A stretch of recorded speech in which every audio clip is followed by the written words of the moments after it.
Okay, real talk. If you've seen these gorgeous textured cards on Instagram and thought, how are people doing that? This is it. It's press plates. Press plates are low-key one of the most versatile tools out there, and I'm kind of kicking myself for not getting them sooner. You can try dry emboss for a soft dimension, ink them up like a stamp for a painterly detail, or go full glam with a foil. Dry embossing is the easiest way in, no ink, no mess, just instant texture that makes your card feel beautiful and finished. It's that little something that makes people go, wow, did you make this? Ink pressing lets you get creative with color. It's like stamping, but a little bit more elevated, and it's totally one of a kind every time. Same plate, completely different vibes, and suddenly you've got different ideas again. And yes, they work with hot foil too. Plate, nice and hot.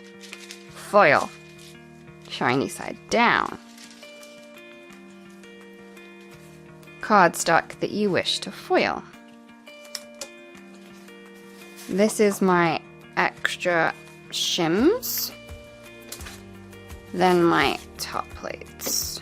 This is how people are getting that Luxe letterpress look without the giant machine.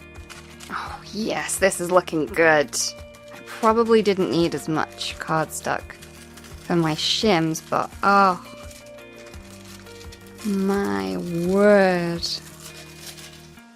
Look at that, it's magnificent. Press plates are showing up everywhere, and for good reason. They work with what you already have and give you 3 creative techniques in one go. If you've been seeing that soft texture or dreamy foil finish outline and wondering what the secret is, this is it. And once you try it, it's kind of a little bit addictive. Whether you love bold color, clean and simple, or over-the-top sparkle, press plates flex with your style.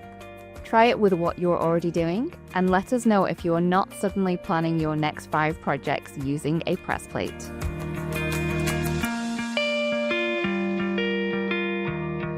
Loved watching this video. There is more where that came from here on the Alter New official YouTube channel. Also, don't forget to subscribe and click that bell button so you don't miss out on any of the crafty fun. See you soon, and happy crafting.